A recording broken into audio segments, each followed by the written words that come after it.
Okay, so welcome. Thank you for coming and sharing with me. So, what we're going to do today is talk about the upcoming assignment to write a two-page essay about the narrative of one of Diego Rivera's murals. Uh, Anybody have any questions about it? First of all, of what we're doing about the readings, anything at all? No. I have one. I have one. Okay. I've been I've been choosing the mural of the city college. Yes. So I've been asking myself if you just asking for a like resume about what is the meaning of the mural or the or how to call it yeah, but basically what is the message the mural try to give us or Okay. deliver to us. Okay, well That, let's start off looking in general of how you would answer this question, and then we'll look at specifics. Okay, let's start with something very oh, okay. simple, and then we'll get to that. That's a good point. And if you look at riveramural.org, you'll find a lot of analysis of that mural, of the way a lot of people are looking at it, and also a detailed analysis of all the things that are in there. So we'll get to that, and thank you for bringing that up. Anybody else have anything they'd like to share? Okay. Okay, so let's start with this. Let's take a look at this mural. You see this one? The New School Fresco, 1923.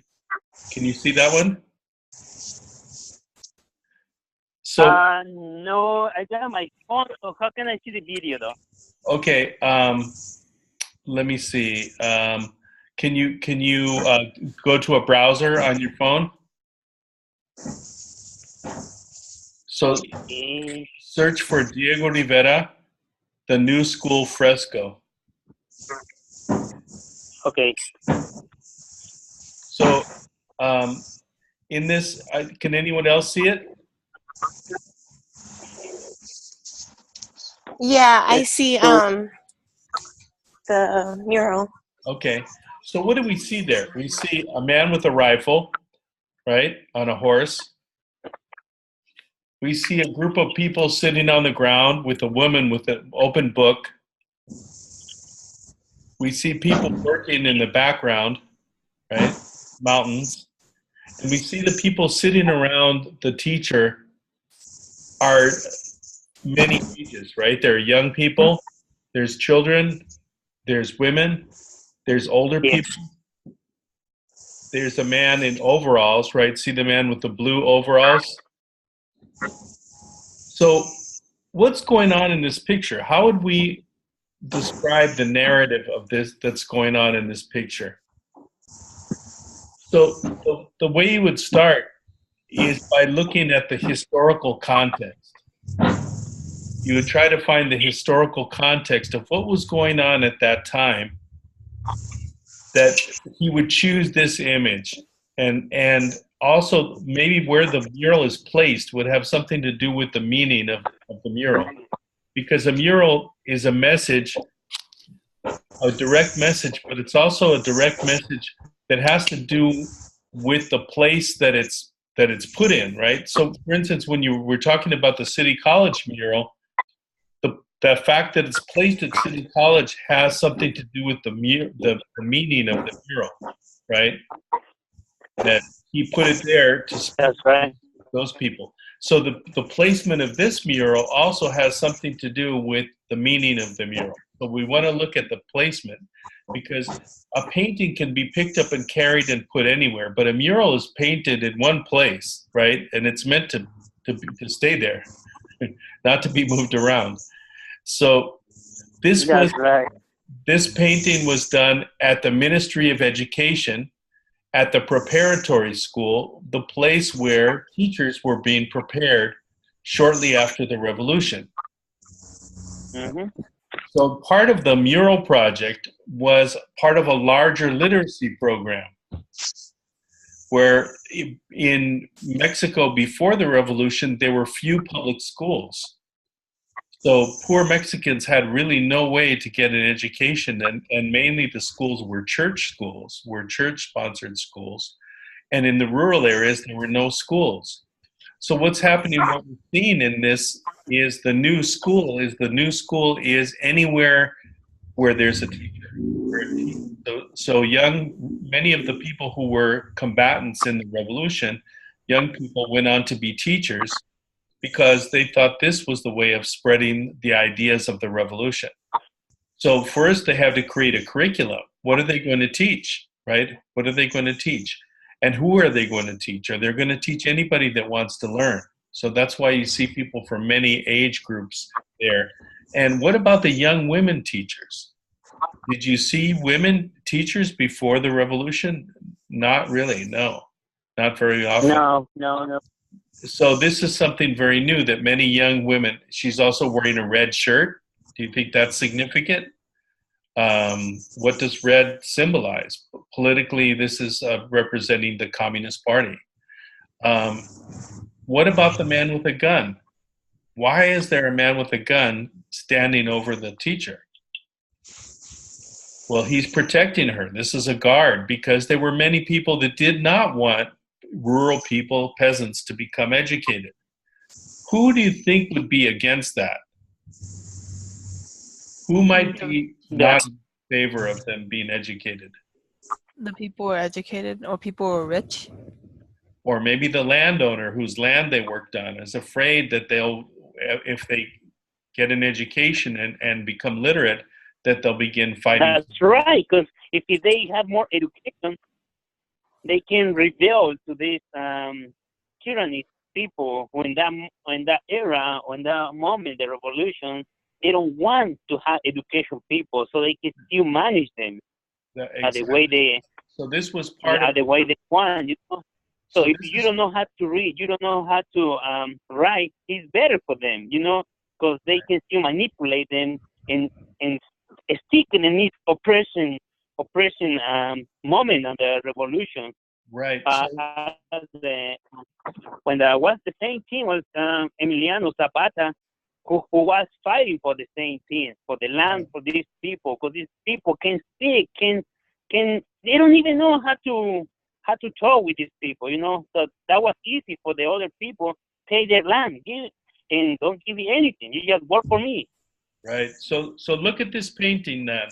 So if we look at this situation, we've placed the historical context. We describe the images that we see, and we describe the historical context of what's going on, of who are these people and why are they significant. Let's look a little deeper. What's going on behind them? What are those people doing?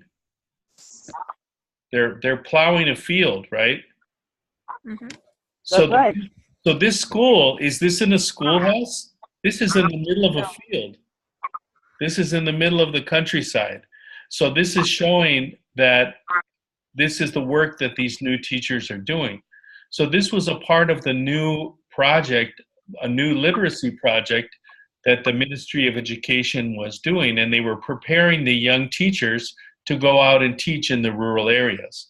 And to this day, we can see that teachers are revolutionaries in Mexico, and you see that the 43 disappeared people in Ayotzinapa, in the Teachers College in Iguala, were doing exactly what this teacher is doing. They were preparing to go work in rural communities. And we can see that to this day that teachers have continued to be revolutionaries because they're teaching people to read and write, giving them skills to be able to defend themselves. And exactly. they are harassed. So this is the guard. So do you see, because many people say, well, how can I write a 2-page essay about one mural? Well, you could write easily 50 pages about this mural. Because if you look at all the historical context of what's going on, describing why these people are here and why he chose these images, I think it becomes clear. Let's look at another one.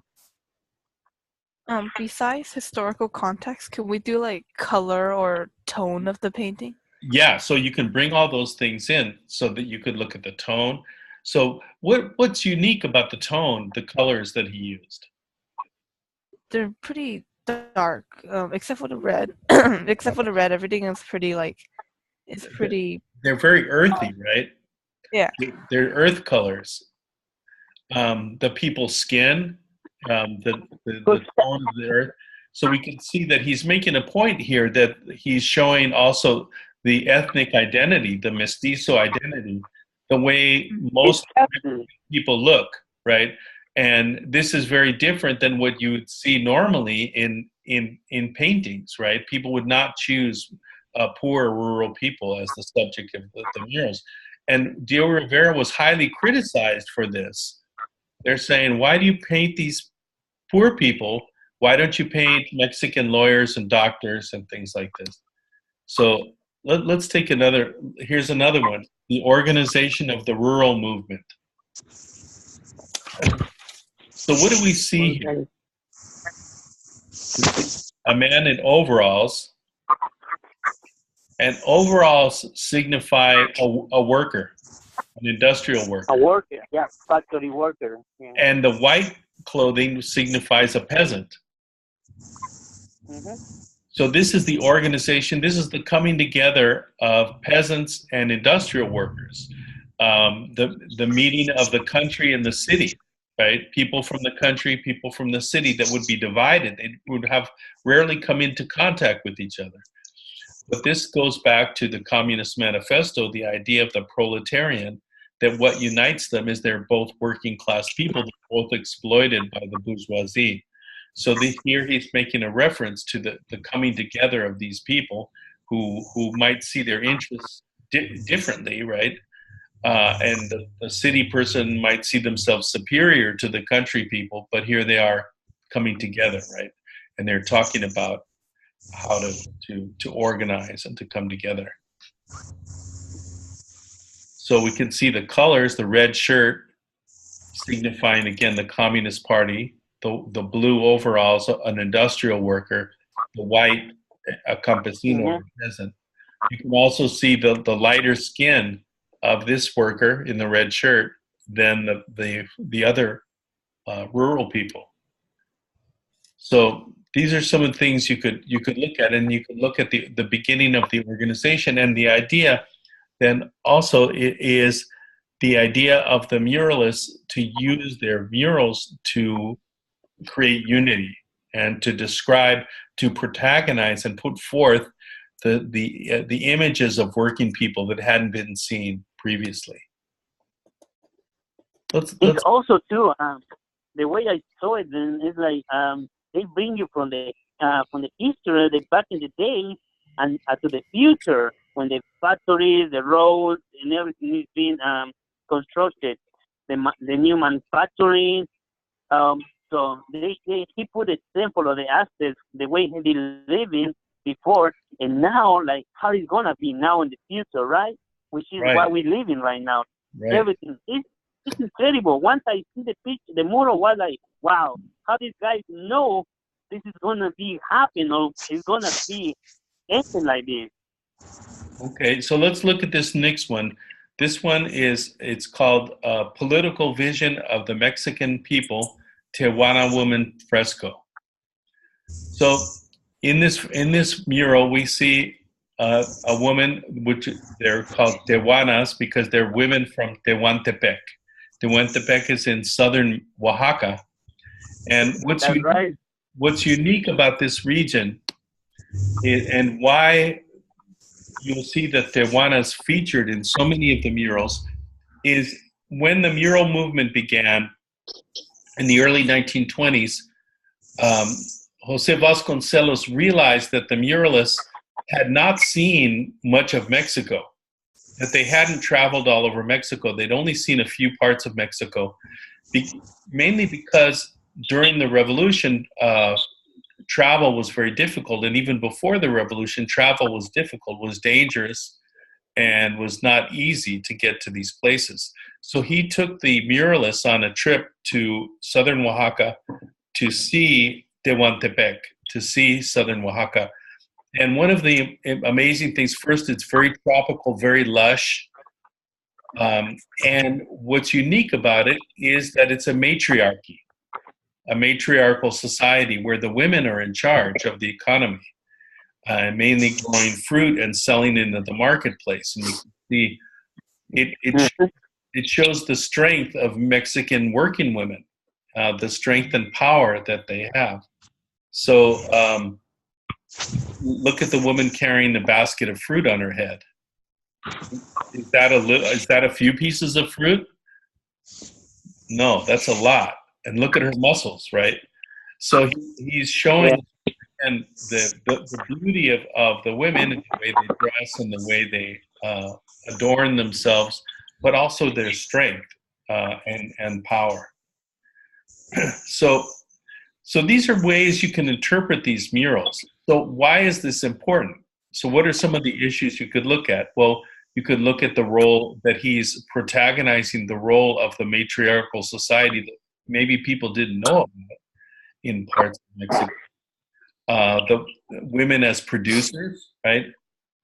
Women as providers of nutrition and nourishment, women as nurturers, and very strong, not submissive in this case. So how would you describe the narrative in this mural then? What were some of the things you could look at besides what's obvious? Anybody have any ideas?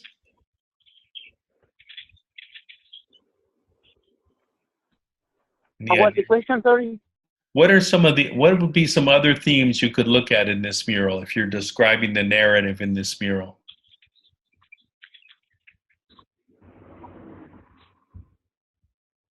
Anybody? Oh, well, I can see at the right hand, like how they reading all these paper at the right side. When you see the ball of the word, these scientific people, it's been like they've been planning something before. So this is my question. Like I asking myself, so I know I'm gonna answer this question. Like how Diego know all these things coming on the future, though. So I know I had to find the answer for myself, but it's amazing. Right. I think you're looking at you're looking at a different mural. We're looking at a different mural now. Oh, my bad. Yeah, it's okay. We're looking at the one of the Tehuana women fresco. So anybody else? Anybody? Oh, the one is every I think he has a theme of nature. Okay. Like, he appreciates nature, like how he paints it. Yeah, he appreciates nature. You can see the greenness, right? In the background, the women as nurturers, as a part of nature. What else? Anything else you see there? Identify the culture, mostly the indigenous culture. Right. So the way that indigenous culture has carried on, how this tradition is carried on. Anything else? That's right. So the color red. Okay, the color red at the top, and what is that referring to? Maybe it could be like communism. It could be. I kind of don't think so in this case, but it could be, or you could see it's a very earthy color, kind of the maybe a mountain or kind of showing the green and brown mixture. Mm-hmm. What about the women's bodies? The shape of their bodies. This is one. It looks like a very strong woman. Very strong woman, and so one of the things that he tried to do is to portray women as they really look, not as they're usually portrayed in photographs, in magazines, and things like this. To kind of go away from the fashion model that is usually the model for many paintings of women. So let's look at one more here, and I hope this is clear. So let me pick another one.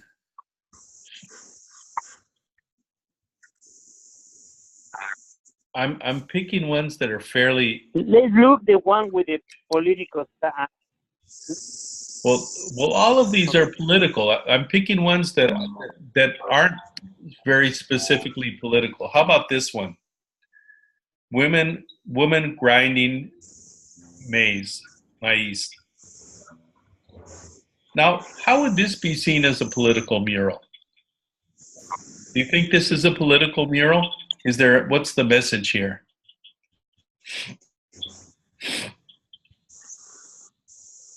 Like women are just housewives. They can't do anything else. Well, Like they're confined in one job. well, that's one way of looking at it. What would be another way of looking at it? What's this woman doing first? What's she doing?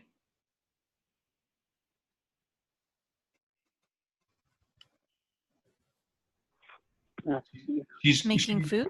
making tortillas, right?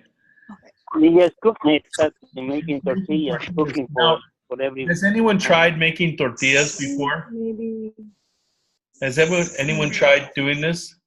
yeah.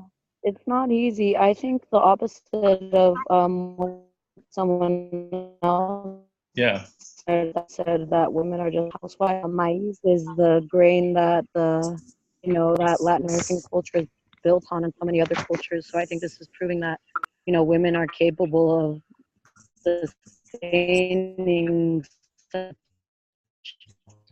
Yeah. So you can see a that this is weight on their shoulders and capable.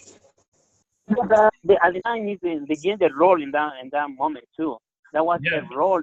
If we go back in the day, that was basically like they portray women like that way, so she can do anything. So you just gonna be the house that woman too.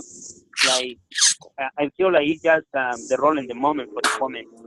So let me ask you this question. So who is more important in society?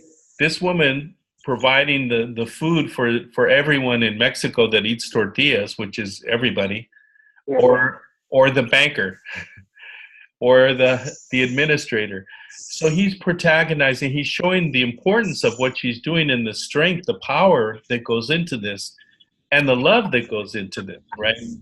Because tortillas is very difficult to make, and many people don't even think about what goes into it, right? They pick it up out of a package and they heat it up and they eat it, but this is what it takes to do it. So he's protagonizing again this daily activity, the strength, the sacrifice, and the love that women put into this work, and kind of making this woman a heroic figure, right?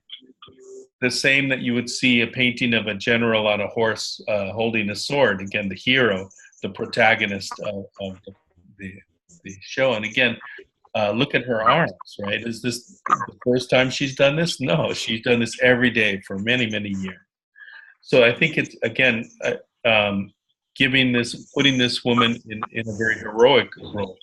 So this is part of the idea of social realism, of protagonizing and putting forth working class people in daily activities and celebrating people as kind of the heroes of the working class, and protagonizing the role of women. And it's that she's not just a housewife, she's probably not a housewife at all. She's probably making tortillas for a lot of people, right? For more than one household. So is it clear then how you would go about doing this? What you would talk about? Yeah, totally. Yes.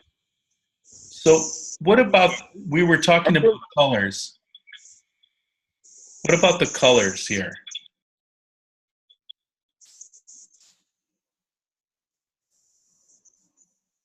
Colors, the combination. I feel like you could say that the stripe of blue behind the woman could be reminiscent of like a blue sky out in the field. Yeah. She may be in a different role. She's still working with the neighbors. Right. The white maybe. Uh-huh. Here. Right. And so the blue could also be the choices in Mexican households, right? To use bright colors in the walls and the way the houses are painted, like the Casa Azul that Frida Kahlo painted her house. And we can see kind of the shades of brown, the earth brown we see around it. You know, the color of her skin, her arms, kind of golden color. The white of her dress of purity, but it also represents the colors that Yeah. peasants wear. Her hair in braids, right? So he's kind of making a commentary on the way people look, the way people dress. So it's protagonizing and kind of making it into a heroine. This this person. So.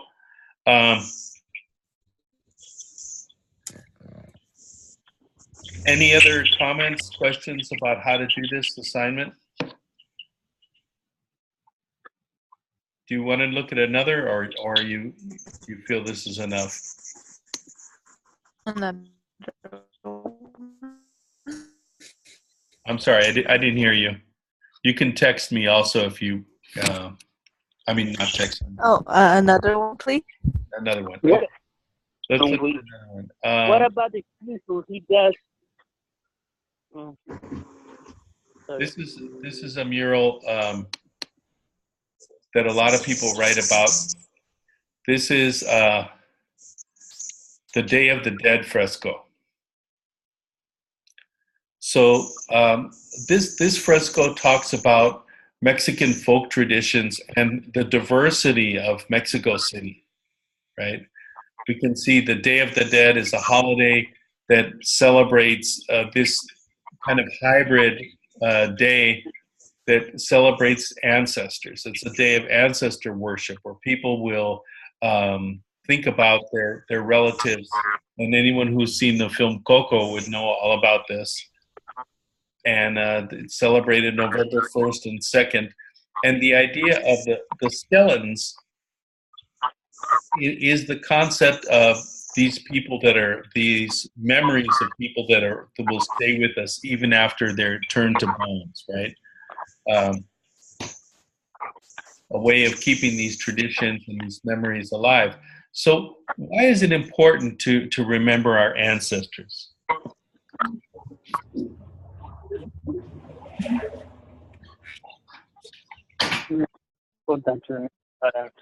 Why is that important? Because those which are the beliefs we have since we have been we have from our parents and most for ancestors the aspects in all the people when they are venerated or they are always how to say like keeping the memories of their ancestors. Why, so the why same is that way important? we've been followed for many. So why is it important? I think one of So one of the things that Diego Rivera is doing is he's looking at many generations that have inhabited this space in Mexico City. We see people, different historical figures. We see him pictured in there a couple of times. We see in the front women prostitutes. We see different historical figures. And again, looking at the way these figures in different cultures have inhabited this space. And even the place where this takes place in this marketplace in Tepito, is a marketplace still in Mexico City, in modern Mexico City, but it's in the same place that in Tenochtitlan, in the Aztec capital, was also the marketplace and has been continuously been a marketplace since the 1300s. So again, it's kind of looking at the past, again, these folk traditions and the way that these folk traditions have been kept alive in Mexico City, and the diversity. And you can see a diverse group of people there, indigenous people, middle class people, working people. There's a guy with a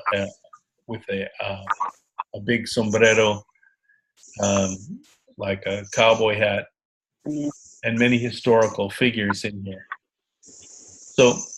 So you could use this a way of looking at the Day of the Dead, and this is influenced by the images of the skeletons that were used in Jose Guadalupe Posada's work, the engraver who influenced Rivera so much, who's also pictured in this mural. And one of the things he did is use the image of the skeleton, the calavera, and La Calavera Catrina. Catrine means somebody well dressed, like stylishly dressed. So Catrina is the well dressed woman in Woman. the skeleton. La Catrina kind of represents the idea of you can't take it with you. That you can have all these beautiful things, but you can't take them with you. That in the end, you're just bones like everybody else. So it's kind of a way of making fun of the materialism, the vanity of the wealthy, and going back to the idea that, again, in the end, we're all skin and bones.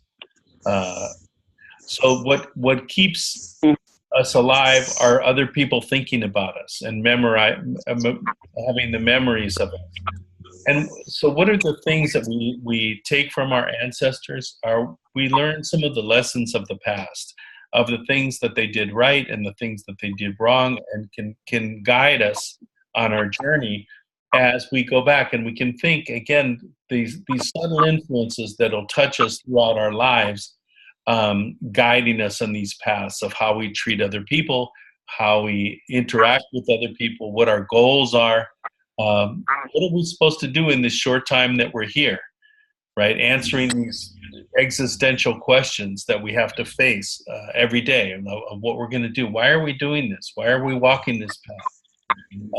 How do we interact with others? And these are kind of some of the lessons that we learn from the past. And we see kind of all this mixture of people, this very varied and diverse heritage that's there in Mexico City.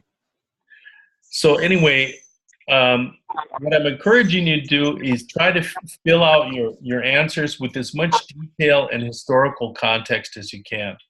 So where can you find the answers to this? Well, in our readings, you'll find a lot of things that will help you answer these questions, both in the Craven book and the Mexican Muralists and Mexican Muralism. You'll find a lot of analysis and the tools to think about what were these muralists trying to do with their murals. What were the messages they were trying to portray, and what was their goal in doing it?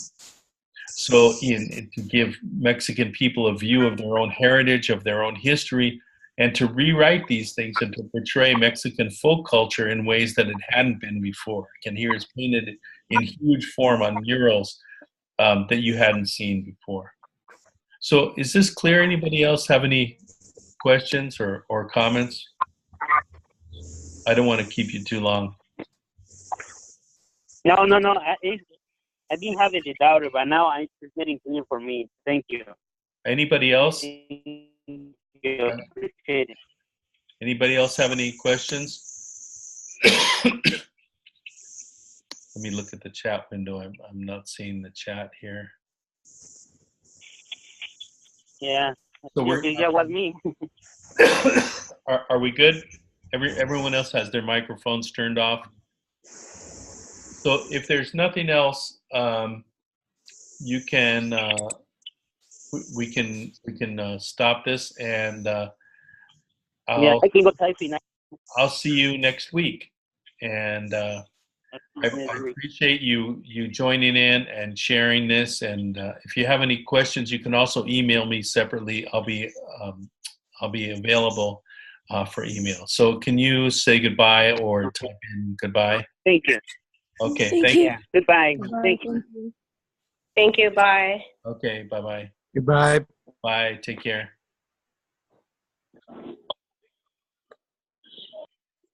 Thank you. Bye. Bye, thanks.